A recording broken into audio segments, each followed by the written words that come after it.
이 시간에는 비잔틴 정교의 선교 역사에 대해서 공부를 하겠습니다. 비잔틴 정교회 앞에서 말씀을 드렸죠. 비잔틴 정교회는 동로마 제국이었는데요. 이 동로마 제국 그 수도가 이제 콘스탄티노플을 중심으로 해서 동로마 제국의 이제 주변의 작은 민족들, 이방 민족들, 기독교 아닌 이교도들이 많이 살았습니다. 이 이방 민족들이 동로마 제국을 끊임없이 침범해 들어오고 약탈을 해오고 그래서 늘 국경이 불안했죠. 그래서 이 동로마 제국은 자주 이 소수민족들을 정복했습니다. 정복하고 이제 칼을 들이대고 세례받을래 아니면 죽을래 그렇게 집단 개종을 많이 시켰습니다. 그런 가운데 동로마 제국은 전쟁만 하는 것이 아니라 선교사들을 보내어서 이교도들을 이 다른 민족들을 선교하려고 애를 썼습니다. 그런데 이 선교의 그 동기, 선교의 목적이 뭐냐 하면은 제국의 평화입니다. 선교를 해야 동로마 제국의 문화와 문명을 받아들일 것이고 미워하지 않고 소통이 잘 되고 평화를 이루고 교류를 할 수 있기 때문입니다. 그리고 또 한 가지는 계몽화였습니다. 동로마 제국이 가장 발전된 문화를 가지고 있다. 저 이교도들은 야만인들이다. 그렇기 때문에 기독교를 전해주어서 저 어둠 속에 있는 민족들을 빛으로 인도해야 되겠다. 이런 어떤 사명감을 가지고 이제 동로마 제국은 선교를 많이 해왔는데요. 그 중에 대표적인 것이 이제 9세기에 끼릴과 메소디우스 이 두 사람을 이 862년도에 모라비아 지역에 살고 있던 슬라브족에게 파송한 사건입니다. 이 끼릴과 메소디우스는 형제입니다. 메소디우스가 형이고 끼릴이 동생이에요. 당시에 이 두 사람은 콘스탄티노플 국립대학교 철학부 교수였습니다. 또 이 두 사람은 그 동로마 제국의 사부님, 스승이었어요. 그 왕자가 어릴 때에 이 끼릴과 메소디우스가 이제 학문을 가리키던 그런 훌륭한 학자였습니다. 그런데 그 왕자가 왕이 된 다음에 이제 그 동슬라브 제국의 변두리에 살고 있는 이 슬라브족들, 그 당시에는 야만인들이었고, 그 동남부 지역, 그 흑해 바다 근처에 그 슬라브족들이 흩어져서 살았거든요. 저 슬라브족들에게 누가 가서 기독교를 전할 것인가 생각하다가 그 제국대학교에 가장 학식 있고 유능하고 사명감이 충분한 끼릴과 메소디우스에게 이제 국가가 황제가 사명을 주고 또 필요한 그 재원과 장비를 주어서 선교를 시작했습니다. 그러니까 위로부터의 선교죠. 정치적인 동기에 의해서 선교가 시작된 것입니다. 그 끼릴과 메소디우스는 왕명을 받들어서 그 모라비아 지역, 지금 체코슬로바키아 그런 지역에 들어가서 살고 있던 그 슬라브족들에게 이제 복음을 전하였습니다. 그때에 참 유감스럽게도 그런데 모라비아 지역 사람들은 잘 받아들였는데 뒤에 로마 가톨릭 교회가 이 모라비아 땅은 우리 가톨릭 땅이다. 왜 다른 교파 선교사들이 들어와서 얼쩡거리냐? 나가라. 그래가지고 이 로마 가톨릭 교회하고 이 끼릴과 메소디우스가 충돌이 일어납니다. 그래서 결국은 끼릴과 메소디우스가 모라비아 지역에서 선교를 못하고 쫓겨나서 불가리아 지역으로 가게 돼요.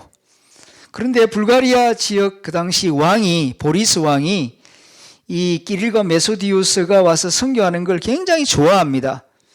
동로마 제국의 문화와 문명을 가르쳐 주기 때문에 환대를 하고 선교를 잘할 수 있도록 영접을 합니다. 그래서 모라비아 지역에서는 별로 열매를 거두지 못했는데 불가리아 지역에서는 선교의 열매를 많이 거두게 됩니다. 수천 명에게 세례를 주게 되죠. 그때에 이제 끼릴과 메소디오스가 아주 훌륭한 일을 하나 하게 되는데 문자를 가르쳐 줍니다. 그 당시만 하더라도 슬라브족에게는 이 문자가 없었어요. 말만 있었죠. 그래서 이 그리스 알파벳을 가지고 와가지고 이 모형을 따서 이제 문자를 가르쳤는데 그 문자를 이제 끼릴 문자, 슬라브 문자를, 러시아 문자를 끼릴 문자라 그럽니다. 그래서 자세히 보시면은 그 헬라어 알파벳과 유사한 부분이 한 80%가 같아요. 그런데 헬라어 알파벳이 누워 있거나 거꾸로 뒤집혀져 있는 그런 형상도 있습니다. 여기 대해서는 그 전설 또는 재미있는 에피소드가 있습니다. 그때 끼릴이 이제 이 슬라브족에게 문자를 가리키는 하나의 방법으로 그 나무 모형을 이렇게 깎아가지고 알파벳을 만들어서 이제 여러 부족에게 보내어서 그 알파벳을 익히도록 했답니다. 그런데 그 알파벳을 접시에 담아가지고 가다 보니까 멀리 가는 부족도 있고 가까이 있는 부족도 있는데 멀리 간 부족에게는 가다가 눈길에 넘어져가지고 이 알파벳이 쏟아졌어요. 그걸 다시 주워 담았는데 알파벳이 30개가 넘다 보니까 어떤 것이 바르기도 하고 거꾸로 되기도 하고 그래서 이 히라브 알파벳이 누워있기도 하고 거꾸로 뒤집혀져 있는 러시아 알파벳, 끼릴 알파벳이 생겨났다. 그런 에피소드가 있습니다. 하여튼 이 슬라브족은 이 끼릴이 좀 더 탁월했어요. 머리가 좋아서 언어를 개발하는데 공헌을 했는데 지금까지 이 러시아의 모든 민족과 슬라브의 모든 사람들은 이 끼릴 문자를 사용해서 책을 읽습니다. 러시아 또는 슬라브 문화 또 인쇄술의 발달에 끼릴이 큰 공헌을 했죠. 기독교와 함께 문자가 생겨났다. 그러다가 이제 끼릴과 메소디오스가 세상을 떠나고 이후에 또 다른 이제 끼릴과 메소디오스의 제자들이 다른 슬라브 마을을 다니면서 선교함으로 슬라브족들이 우상을 버리고 예수 그리스도에게 예배를 드리는 그런 거룩한 역사가 일어나기 시작했습니다. 이 9세기부터 말입니다. 그런데 이 끼릴과 메소디오스의 선교 방법이 이제 이후에 동방정교의 선교의 원형이 됩니다. 아키타입이 되는데요. 로마 가톨릭 선교의 그 원형을 형성한 사람은 590년 그레고리 교황과 영국에 들어가서 선교한 어거스틴 선교사입니다. 이 두 사람의 선교 방법이 이후에 1500년 동안 로마 가톨릭 선교의 모델이 됩니다. 또 개신교 선교는 그 1793년도에 인도에 들어간 영국의 선교사 윌리엄 캐리의 선교 사역과 방법이 개신교 선교의 모델이 됩니다. 윌리엄 캐리가 모델이 돼요. 그런데 동방정교의 선교의 모델은 이 끼릴과 메소디우스의 선교 사역과 선교 방법이 이후에 동방정교의 선교의 모델이 됩니다. 그러니까 이게 참 중요한데요.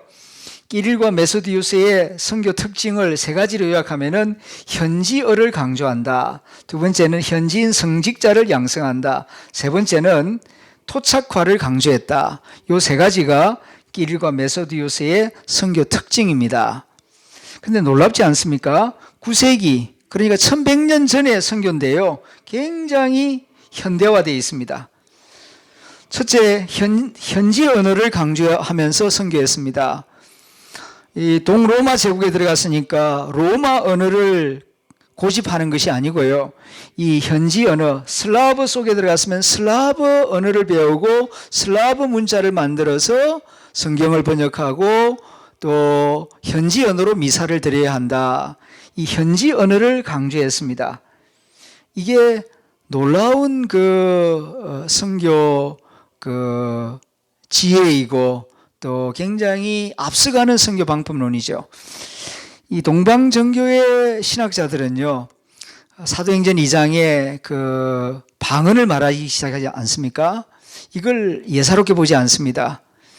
인류가 그 바벨탑을 지음으로 하나님의 저주를 받아서 언어가 저주를 받고 갈라지게 되고 그로 인하여서 인류가 서로 소통할 수 없게 되는 그런 소통 불능 그리고 눈에 보이지 않는 언어의 벽을 경험하게 되었는데 방언이 이루어짐으로 성령이 임하시고 방언을 말함으로 이제는 언어의 벽이 무너지고 서로 대화가 가능하게 되었다. 그리스도 안에서. 이 또한 이제 성령의 역사요 새 시대의 역사라는 것입니다. 그래서 현지 언어를 하나님은 이 성령의 강림으로 거룩하게 하셨다. 어떤 특정 언어만 거룩한 것이 아니라 모든 민족 언어들, 토착 언어들이 다 거룩하다. 하나님 안에서 이렇게 토착 언어를 긍정하는 의미를 부여하는 그런 신학을 가지고 있습니다. 그러다 보니까 현지 언어로 성경을 번역하고 하나님을 예배하는 것은 타당하고 옳다. 현지 언어를 존중하는 그런 선교 신학을 가지고 선교를 시작했고 지금까지도 그렇게 하고 있습니다. 두 번째는 현지에 들어가서 선교를 한 다음에 이제 동로마 제국 신부들이 계속 그 교회를 다스리는 것이 아니고 슬라브족 지도자를 세우고 게르만족에서는 게르만족을 성직자로 세워서 그들의 성직자로 또 신부로 세워서 선교를 했다는 것입니다. 현지인 지도력을 세우고 존중하는 그런 선교 정책을 시작했습니다. 지금 와서 생각하면 당연하고 자연스러운 일이지만 1100년 전에 이런 생각을 하고 이런 선교 실천을 했다는 것은 굉장히 앞서가는 선교라고 할 수 있죠. 다음 세 번째는 토착화입니다. 현지 문화를 존중하고 풍습을 존중하고 그리고 거기에 교회를 세우면은 이제 슬라브족에게 선교를 하면은 슬라브 교회를 세우는 거예요. 슬라브 교회. 동로마 제국 밑에 두는 게 아니고요. 그래서 자치교회를 세우는 것입니다. 이게 이제 천주교하고는 달라요. 천주교는 로마 가톨릭 교황 밑에다가 다 두죠. 우산 밑에다가 다 두려고 합니다. 피라미드 조직이죠. 군대 조직이죠. 그러나 이 동방 정교회, 비잔틴 정교회는 선교를 하면은 이렇게 슬라브족 독립 교단을 인정하고 또 동로마 비잔틴 교단을 인정하고 그 다음에 루마니아는 루마니아대로 인정하고 각각 이렇게 동등성을 인정해요. 형제라고 생각하지 이게 아버지와 자식 관계라고 생각을 안 합니다. 그래서 자치권을 인정하는 각 민족과 나라의 그런 교단의 그런 자립성을 자치권을 인정하는 그런 토착화 정책을 해왔습니다. 상당히 민주적이고 평등한 그런 교회 구조 또는 신학 의식을 가진 선교가 이 비잔틴 정교회, 동방 정교회 선교의 시작이었다. 그렇게 말씀드릴 수가 있겠습니다.